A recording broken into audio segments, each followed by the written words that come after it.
Permohonan maaf Denada ternyata tak serta-merta menyelesaikan masalah pelik keluarga. Hal ini lantaran Resa belum juga bisa bertemu Denada secara langsung. Sebelumnya, manajer Denada pernah menyampaikan bahwa Denada berupaya menghubungi Resa. Tapi benarkah Resa belum respon lantaran ia masih takut?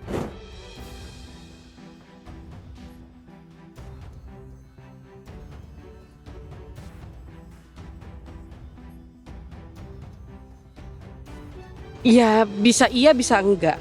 Bisa iya itu dalam artian, ya pasti dia merasa terganggu ya, semua pekerjaan juga akan terganggu secara mental. Tapi ada juga kok banyak juga teman-teman, klien-klien khususnya ya, ini saya bagian dari manajemennya, klien-klien juga banyak juga yang support, yang memang as a personally-nya tahu Dena gimana gitu, dan kenal kenal baik karakter Dena gimana. Gitu sih. Jadi masih banyak juga tawaran kerjaan juga. Tak hanya takut meski berharap ketemu, Resa ternyata masih merasa canggung kalau harus memanggil Denada dengan sebutan ibu. Menurutnya, sebut nama ibu lewat chat terasa aneh, kecuali kalau sudah ada pertemuan. Boleh jadi dengan pertemuan pula akan ada kata maaf dan damai dari semua pihak. Masih sanksi atas ketulusan dari permohonan maaf dan pengakuan Denada lewat media sosial. Pihak Resa juga menyayangkan lantaran Denada seolah mengabaikan keberadaan orang tua yang mengurus Resa sejak kecil. Jangankan bertanggung jawab atas kebutuhan Resa, ucap maaf yang dinanti Mama Rita dan Papa Dino pun ternyata tak terucap dari Denada. Setelah maaf, mencuat juga soal nafkah yang seolah jadi salah satu syarat damai pihak Denada dan Resa. Apakah artinya gugatan senilai 7 miliar ini akan tetap dilanjutkan, meski berkali-kali pula damai secara kekeluargaan selalu dikedepankan? Alhamdulillah malam ini Habib diberikan penangguhan. Setelah diperiksa secara maraton oleh tim penyidik Polres Metro Tangerang Kota, Habib Bahar yang sudah jadi tersangka malah diizinkan pulang dan dapat kembali ke rumah berkumpul bersama keluarga. Tidak dijebloskan ke tahanan, padahal pasal yang disangkakan Habib Bahar adalah pidana penganiayaan. Bahkan ada pasal lain yang menyertai ancaman hukumannya di atas 5 tahun penjara. Setelah rangkaian pemeriksaan terhadap Habib Bahar selaku tersangka mulai dari kemarin sore, alhamdulillah malam ini Habib diberikan penahanan. Ya, penangguhan itu ya ditangguhkan, jadi tidak ditahan, beliau bisa pulang.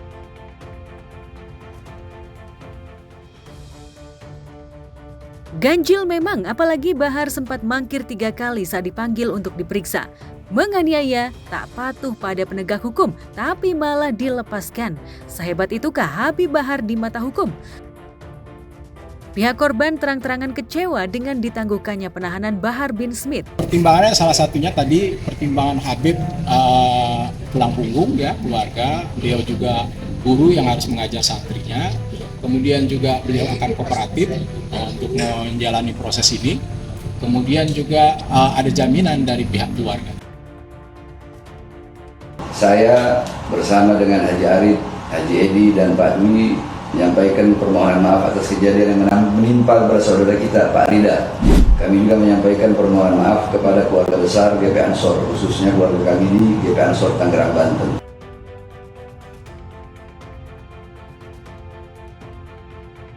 Ternyata tak hanya pihak korban serta ormas yang menaungi korban yang kecewa.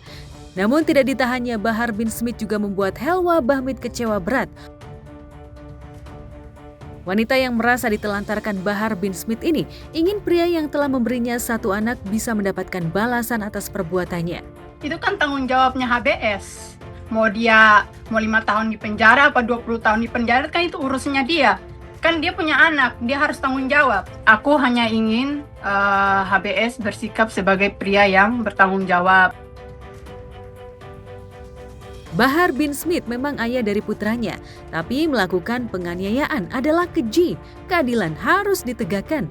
Sambil menyimpan rasa sakit, Elwa yakin karma akan segera berjalan. Semoga mendapatkan hidayah dan bertobat dan bisa menjadi pria yang lebih bertanggung jawab kepada anak-anaknya yang di luar sana.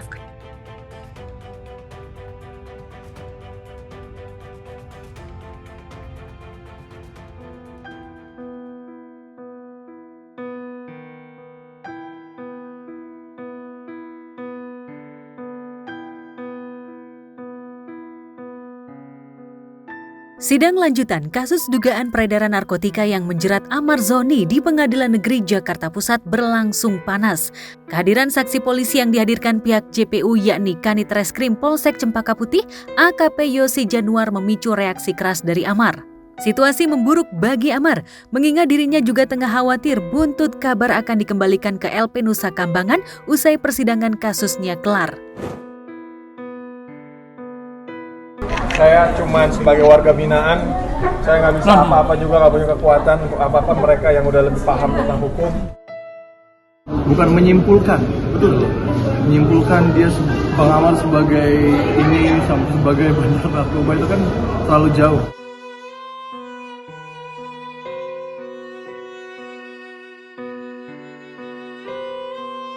Puncaknya ketika saksi mulai menyinggung urusan keluarga. Amar dinilai ayah yang sayang anak tapi jadi pengedar narkoba.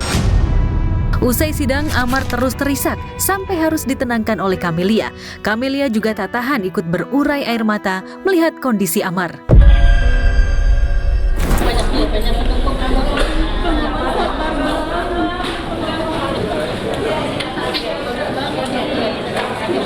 Tadi Bang Amar sampai kayak gitu, iya wajar lah. Dia ngerasa nggak ngelakuin, tapi dia kayaknya membangun opini seolah-olah Bang Amar bandar. Adik-adiknya aja kan maka langsung dibawa Panji aja kan sampai emosi kan, karena kan menyangkut keponakannya dia, menyangkut anaknya dia. Dia kayak capek aja kok gue dituduh terus kayak gini, soalnya dihancurin banget. Hakim tuh pasti bisa menilai gitu. Dan Allah tuh nggak pernah tidur, udah.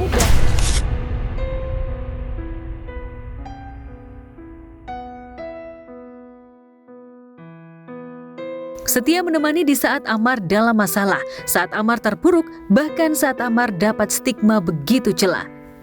Banyak yang memuji Camelia, tapi tak sedikit pula yang menuding. Dokter gigi ini sengaja pansos alias panjat sosial, memanfaatkan Amar untuk keperluan menaikkan nama dirinya. Tapi ketika aku sekarang sudah kayak gini, justru orang-orang terdekatnya malah, aduh apalah pansos lah tuh kayak capek banget. Aku juga punya rasa besar gitu sama Bang Amar juga gitu ke aku. Dia cuma pesan ganti kain aku ya. Kalau aku dipindahin ke NK, kamu harus cari aku, kamu harus cari aku.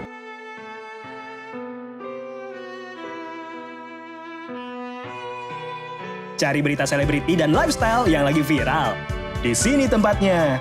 Yuk subscribe, like, dan share. Okezone Vibes. All the vibes you need.